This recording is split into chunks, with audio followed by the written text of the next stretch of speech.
Bismillahirrahmanirrahim. Assalamualaikum warahmatullahi wabarakatuh. Kisah Nabi Sulaiman dan Ratu Balqis.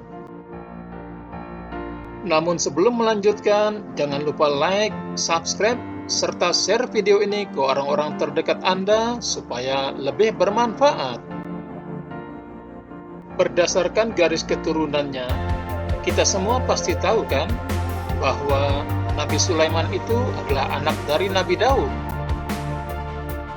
Beliau diangkat menjadi raja pengganti ayahnya. Nabi Sulaiman diutus menjadi rasul untuk kaum Bani Israel. Ia dianugerahi ilmu yang tinggi. Sebagaimana telah difirmankan oleh Allah Subhanahu wa taala dalam Al-Qur'an surat An-Naml ayat 16 sampai dengan 17. Nabi Sulaiman dapat mengerti bahasa binatang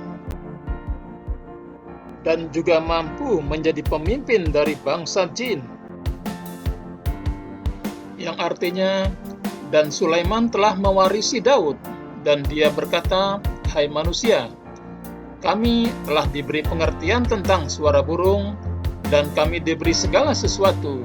Sesungguhnya semua ini benar-benar suatu karunia yang nyata." Al-Quran Surat An-Naml ayat 16. Salah satu kisah tentang Nabi Sulaiman yang cukup populer adalah kisah pertemuannya dengan Ratu Balqis. Ratu Balqis merupakan pemimpin dari suatu kerajaan besar yang menyembah matahari. Melalui Nabi Sulaiman, Ratu Balqis akhirnya meyakini kekuasaan Allah Subhanahu wa taala. Pada suatu waktu, Nabi Sulaiman mendengar kabar dari burung hudhud tentang kerajaan besar dan megah di negeri Sabah. Namun, sangat disayangkan, ratu dan rakyat di kerajaan itu menyembah matahari. Untuk membuktikan kebenaran kabar dari burung hudhud tersebut, Nabi Sulaiman mengirim surat kepada sang ratu yang diketahui bernama Ratu Balqis.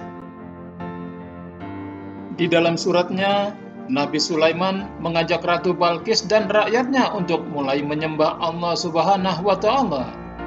Ratu Balqis yang menemukan langsung surat itu memberitahukan isi pesannya kepada para pembesar kerajaan. Ia juga bertanya balasan apa yang paling tepat untuk diberikan kepada Nabi Sulaiman.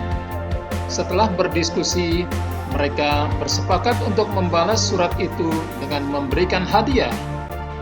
Saat hadiah sampai ke tangannya, Nabi Sulaiman merasa marah.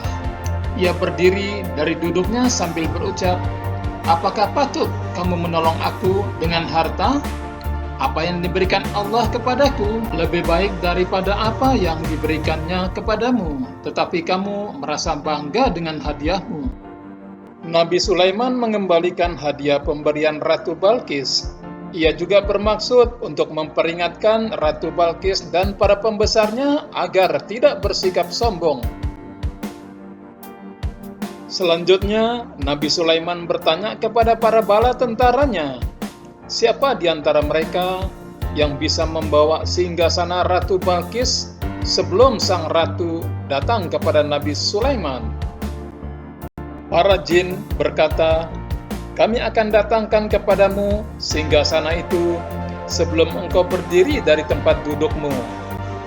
Lalu, seorang ahli kitab Taurat dan Zabur berkata, "Aku akan membawa singgasana itu sebelum matamu berkedip." Ucapan bala tentaranya terbukti. Ketika singgasana Ratu Balqis terbangun dengan megah, Nabi Sulaiman pun berkata, "Ini termasuk karunia Tuhanku untuk tidak mengingkari nikmatnya. Barang siapa bersyukur, maka sesungguhnya ia bersyukur untuk kebaikan dirinya sendiri. Dan barang siapa ingkar, maka sesungguhnya Tuhanku maha kaya, maha mulia."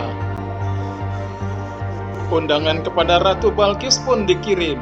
Ketika Ratu Balqis datang, Nabi Sulaiman bertanya, "Seperti inikah istanamu?" Dengan sedikit terkejut, Ratu Balqis menjawab, "Sepertinya iya." Melihat pemandangan itu, Ratu Balqis hendak menyingkap sedikit pakaian yang menutupi betisnya karena ia ingin mencegah air mengenai pakaiannya itu. Namun, Nabi Sulaiman terlebih dahulu berkata, sesungguhnya ini hanyalah lantai yang dilapisi kaca. Penjelasan Nabi Sulaiman membuat Ratu Balkis malu.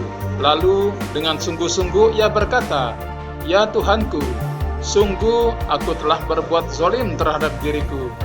Aku berserah diri bersama Sulaiman kepada Allah, Tuhan seluruh alam."